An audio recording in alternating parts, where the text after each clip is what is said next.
दोस्तों, इन्वेंचर्स knowledge solutions limited इस company का आईपीओ बाजार में 12 दिसंबर 2024 से 16 दिसंबर 2024 के बीच में सब्सक्रिप्शन के लिए खुल रहा है। कंपनी ने अपने शेयर की जो फेस वैल्यू रखी हुई है वो ₹1 प्रति शेयर रखी है। प्राइस बैंड होगा 1265 रुपए से 1329 रुपए प्रति शेयर का और एक लॉट में दोस्तों होंगे 11 शेयर्स। अगर बात करें टोटल इश्यू साइज की, कितना पैसा कंपनी को चाहिए 2497 करोड़ 92 लाख रुपए और ये पूरा का पूरा पैसा दोस्तों ऑफर फॉर सेल है, यानी कि 2492 करोड़ 97 करोड़ 92 लाख रुपए। ये पूरा का पूरा पैसा प्रमोटर्स के पास जा रहा है। कोई भी पैसा ये कंपनी के पास नहीं जा रहा है, यानी कि प्रमोटर्स अपने स्टेक सेल करते हुए नजर आ रहे हैं इस आईपीओ में। दोस्तों, ये इशू साइज क्यूआईबी कैटेगरी के निवेशकों के लिए 75% आरक्षित है, रिटेल के निवेशकों के लिए 10% और अगर बात करें एनआईआई एचएनआई के क्लाइंट्स के लिए तो यहां 15% रिजर्वेशन रखा गया है। एक नजर टाइमिंग पर डाल लीजिए। आईपीओ आज खुलेगा 12 दिसंबर को और बंद होगा ये 16 दिसंबर को। Basis of allotment company final करेगी 17 दिसंबर को और अगर आपको ये आईपीओ नहीं मिला, यानी कि शेयर्स नहीं मिले,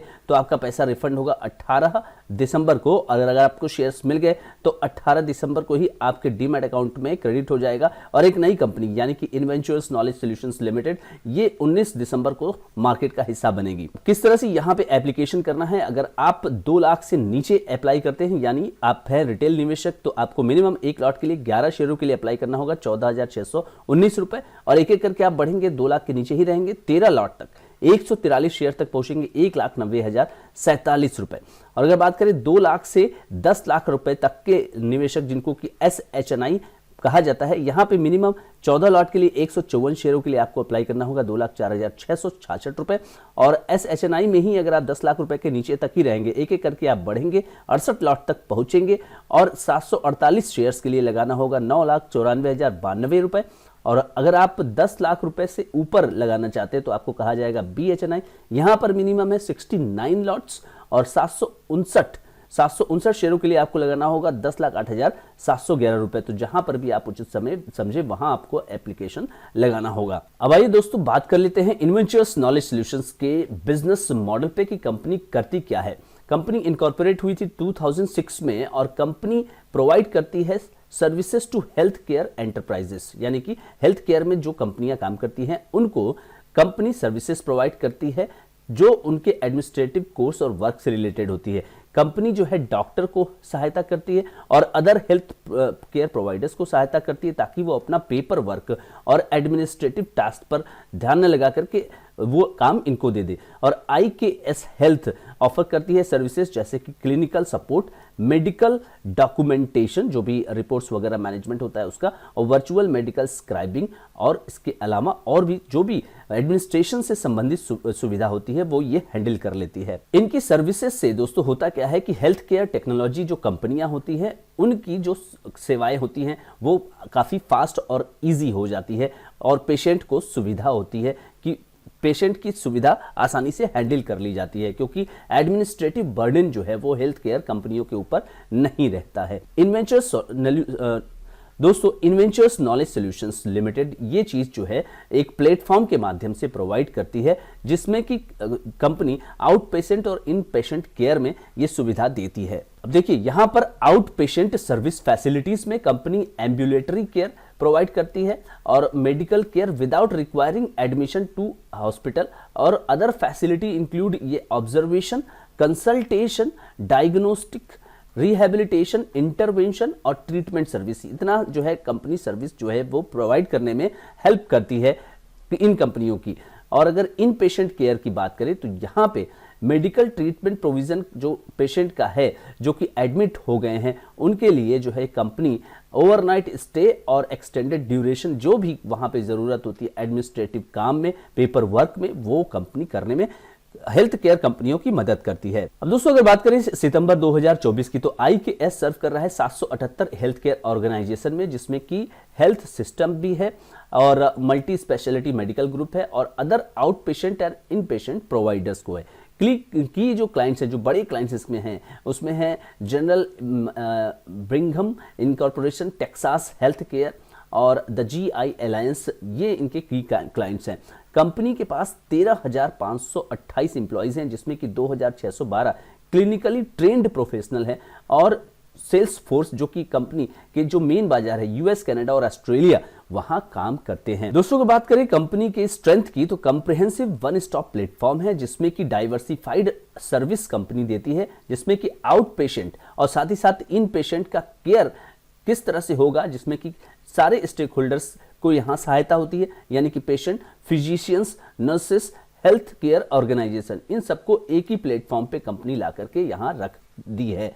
लीवरेजिंग डिजिटल इवोल्यूशन, सारा कुछ देखिए डिजिटल से होता है, तो यहाँ डिजिटल जो रिवोल्यूशन है, इवोल्यूशन है, वो उसको कंपनी ने यहाँ यूज किया है। स्ट्रॉन्ग ब्रांड है among health care organisation and physicians है, और sustainable and scalable business model है जो कि इस बिजनेस को बड़ा होने के लिए एक बेस प्रोवाइड कर रहा है। दोस्तों कंपनी के बिजनेस मॉडल को समझने के बाद आइए 3 साल के फाइनेंशियल पर नजर डालते हैं। 2022 में कंपनी के एसेट्स थे 787 करोड़ 52 लाख रुपए और 988 करोड़ ये हो जाते हैं 2023 में। 2024 में 3027 करोड़ और फिलहाल 30 सितंबर 2024 को समाप्त हुए क्वार्टर में ये था 2790 करोड़। रेवेन्यू की बात करें 787 करोड़ रुपए के एसेट्स पे कंपनी जो है वो 784 करोड़ रुपए सेल्स कर रही है। अगर देखा जाए 2023 का सेल्स तो ये हो जाता है 1060 करोड़ और 2024 1857 करोड़ रुपए, तो 2 गुने क्या। तो दोस्तों यहाँ 2022 वाला जो सेल्स था वो 2 गुने से भी ज्यादा आपको होता हुआ नजर आ रहा है। रेवेन्यू जो है यहाँ पे 1294 करोड़ 61 लाख रुपए 30 सितंबर 2024 वाले क्वार्टर की यहाँ बताई गई है। और प्रॉफिट आफ्टर टैक्स की बात करें 232 करोड़ 305 करोड़ 370 करोड़ और 208 करोड़, तो प्रॉफिट मार्जिन भी आपको यहाँ पे ठीक निकालते हुए कंपनी नजर आ रही है। नेटवर्थ कंपनी के पास है 1377 करोड़ और रिजर्व्स एंड सरप्लस की बात करें तो 1360 करोड़ रुपए कंपनी के पास है, जो कि पिछले 3 साल पहले 630 करोड़ रुपए मात्र थे। टोटल बोरोइंग यहाँ पे कंपनी ने बढ़ाई है, यहाँ पे बिल्कुल नहीं थी, तो आप देख सकते हैं उसी हिसाब से यहाँ पे एसेट्स की वृद्धि भी होते हुए नजर आई 1193 करोड़, उसको थोड़ा सा कंपनी ने घटाया भी है। दोस्तों आईपीओ बाजार में लिस्ट जब होगा तो 22,802 करोड़ रुपए पर लिस्ट होगा। हाई प्राइस बैंड की मैं बात यहाँ पे कर रहा हूँ और आरओई देखिए कंपनी का 32% जनरेट करने में सफल हो रही है और आरओसी 31.56% और डेट इक्विटी रेशियो यहाँ पे नेगेटिव है। रिटर्न ऑन नेट वर्थ की बात करेंगे यहाँ पे 32% और प्राइस टू बुक यहाँ कंपनी ने 19 का रखा हुआ है, ये थोड़ा सा यहाँ पे महंगा है, लेकिन यहाँ पैट मार्जिन देखिए 20% प्लस, तो आरओसी में जबरदस्त परफॉर्मेंस करते हुए नजर आ रही है कंपनी और पैट मार्जिन भी अच्छा खासा निकालने में सफल हो रही है। दोस्तों ईपीएस की बात करें, post IPO EPS company generate करेगी 24 रुपीज पर शेयर और प्राइस टू मल्टीपल यहाँ पे 54 का यहाँ रखा गया है। आइए कुछ रिस्क फैक्टर्स की बात करें जो कंपनी ने अपने आरएचपी में डिक्लेयर किए हुए हैं, उसकी बात कर लेते हैं। तो कंपनी पर फेमा रिलेटेड कुछ डेफिशिएंसीज के कंप्लायंसेस पेंडिंग है, जो कि कंपनी का कहना है कि उसको वो क्लियर करने की कोशिश कर रही है। दोस्तों आउटस्टैंडिंग कुछ लिटिगेशंस है जिसपे के कारण कंपनी को कुछ लाइबिलिटीज आ सकती है, तो ज्यादातर कंपनियों को ये तो रहता ही है, कुछ लिटिगेशंस रहती हैं, उसी तरह से यहां पर भी है। Timely development of solutions based on artificial intelligence, देखिए इनका जो भी काम है वो प्लेटफॉर्म पे चलता है, यानी कि एप्लीकेशन या वेबसाइट बेस्ड यहाँ पे परफॉर्मेंस देनी होती है। जो सॉल्यूशंस है वो पूरी तरह से आर्टिफिशियल इंटेलिजेंस और मशीन लर्निंग के माध्यम से कंपनी को यहाँ डिलीवर करना है और उस हिसाब से आपको यहाँ पे इस चीज को देखना होगा कि कंपनी अगर सॉल्यूशंस को स्ट्रेंथन करने में सफल नहीं रही तो कंपनी किस प्रकार से आपको बेनिफिट दे पाएगी अपने क्लाइंट्स को। तो अगर उसमें डाउट होगा तो कंपनी का जो बिजनेस है वो हैम्पर हो सकता है in future. Regulated health care industry है दोस्तों, हेल्थ केयर इंडस्ट्री में कंपनी काम कर रही है। यूएस, कनाडा जैसे देशों में कंपनी काम कर रही है जहां पर कि स्ट्रिक्ट जो है रेगुलेशंस होता है, तो वहां पे उन कंपनियों उन सेक्टर के उन देशों के हिसाब से इसको करना होगा काम। और यूएस के हेल्थ केयर इंडस्ट्री में जैसा कि आप देख सकते हैं कि एकदम जबरदस्त यूएस एफडीए के साथ साथ रेगुलेटरी जो रिक्वायरमेंट है वहां का जबरदस्त होता है, तो उसको आपको उसके चैलेंज को स्वीकार करके ही काम करना होगा और तभी आप आगे बढ़ पाओगे। कंपनी का जो बिजनेस है दोस्तों अपने एग्जिस्टिंग कस्टमर को मेंटेन करने में और उसको बढ़ाने में रहेगा और उस हिसाब से यहाँ पर अगर उसको कंपनी मैनेज करने में सफल हो गई तो अच्छा रहेगा, अदरवाइज यहाँ पे बिजनेस हैम्पर हो सकता है। कंपनी ने हाल ही में इक्विटी होल्डिंग से इसका अधिग्रहण किया है। अधिग्रहण करने के बाद कंपनी अपने सॉल्यूशंस में एक्सपेक्ट कर रही है कि एक अच्छा खासा रिबाउंड होगा, एक अच्छा खासा यहाँ पे स्ट्रेंथ होगा। अगर यहाँ पे प्रॉब्लम आती है दोस्तों, तो अगर सही से कंपनी एक्विजिशन को इंप्लीमेंट करने में सफल नहीं होती है तो ये एक नेगेटिव एस्पेक्ट हो सकता है। एक नेगेटिव एस्पेक्ट यहाँ पे ये है कि कंप्लीट यहाँ पे पूरा का पूरा जो ये इशू है ये OFS है, कोई भी पैसा दोस्तों कंपनी के पास जा नहीं रहा है। इसलिए यहाँ पे जो जिस तरह से कंपनी चलती रही है उसी तरह से चलेगी। डेट वगैरह जो भी है कंपनी अपने इंटरनल एक्रूवल से उसको देते हुए भविष्य में नजर आएगी। और कंपनी के जो भी पेमेंट जो होते हैं अगर उसको कंपनी रिसीव करने में सफल नहीं रहती है, यानी कि आउटस्टैंडिंग ड्यूज जो होते हैं कंपनी के, यानी डेटर्स वगैरह हैं या बिल्स रिसीवेबल्स हैं, वो अगर डिले होते हैं तो कंपनी का यहाँ पे कॉस्ट ऑफ कैपिटल और कॉस्ट जो है वो बढ़ता हुआ नजर आ सकता है। और जैसा कि आपने देखा कि कंपनी का जो रेवेन्यू है US, कनाडा इन देशों पर निर्भर है, तो यहाँ पे आपको ये देखना पड़ेगा कि अगर US मार्केट में कुछ प्रॉब्लम होता है या फिर कनाडा के मार्केट में कुछ प्रॉब्लम होती है तो यहाँ इनका रेवेन्यू इंपैक्ट हो सकता है। दोस्तों इनका जो सॉल्यूशंस है, टेक्नोलॉजी प्लेटफॉर्म है, वो थर्ड पार्टी से ये काम कराते हैं। और अगर थर्ड पार्टी के इससे कोई रिलेशनशिप यहाँ पे प्रभावित हुई या थर्ड पार्टी ने टाइमली एग्जीक्यूट नहीं किया किसी भी प्रोजेक्ट को,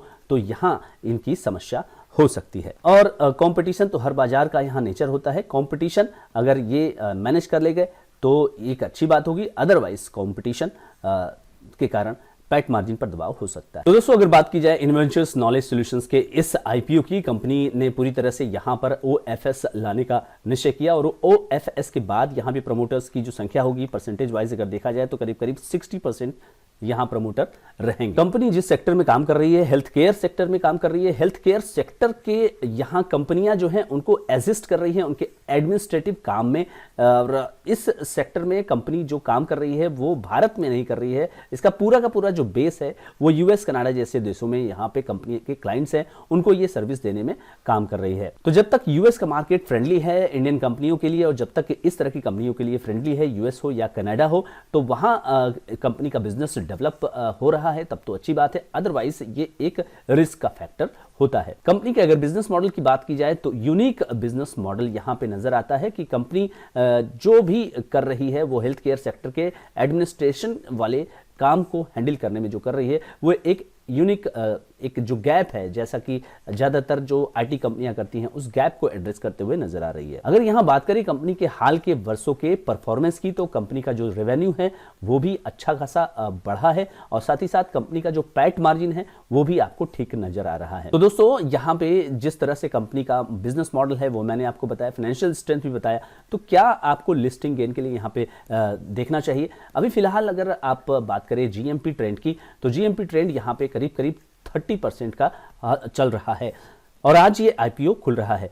तो मुझे लगता है कि यहाँ पर आपको लिस्टिंग गेन होने की संभावना थोड़ी बहुत बढ़ जा रही है और वो 10 से 25% के रेंज में होने की संभावना हो सकती है। कोई भी निवेश संबंधी फैसला लेने के पहले दोस्तों अपने फाइनेंशियल एडवाइजर से आप संपर्क करिए और उसी के बाद ही कोई फैसला लीजिए। ये वीडियो केवल और केवल एजुकेशन पर्पस से बनाया गया है। और जहां तक बात लॉन्ग टर्म के लिए इसको अपने पोर्टफोलियो में जगह देने की बात है, एक टेक्नोलॉजी स्टॉक और साथ ही साथ एक हेल्थ केयर कंपनी को सुविधा देने वाली ये कंपनी निकल करके बाजार में एक यूनिक बिजनेस मॉडल के रूप में आ रही है। तो जो वैल्यूएशन है, वैल्यूएशन की जहां तक बात की जाए और अब तक की कंपनी के परफॉर्मेंस की बात की जाए, तो कंपनी ने वैल्यूएशन जो है वो फुली प्राइस्ड रखा है मेरे हिसाब से, और थोड़ा सा सस्ता होता तो और भी अच्छा होता। अदरवाइज अगर आप लॉन्ग टर्म के लिए इस पोर्टफोलियो में अगर मेरी राय अगर जानना चाहते हैं, अगर मैं होता तो क्या करता, तो मुझे लगता है कि लॉन्ग टर्म के लिए भी ये एक पोर्टफोलियो स्टॉक साबित हो सकता है। तो कुल मिलाकर के ये IPO एक यूनिक बिजनेस मॉडल को रिप्रेजेंट करते हुए नजर आने वाला है दोस्तों। और यहाँ पर जो पेडिग्री है, जो मैनेजमेंट टीम है, जो प्रमोटर्स हैं, वो एक स्ट्रांग होल्ड रखते हैं, एक स्ट्रांग हिस्ट्री रखते हैं। तो यहाँ पर इस हिसाब से इस IPO को आपको देखना चाहिए। दोस्तों इस वीडियो में इतना ही। अगर आप चैनल पर नए हैं तो सब्सक्राइब करें, वीडियो को लाइक और शेयर करना ना भूलिए। Thank you so much.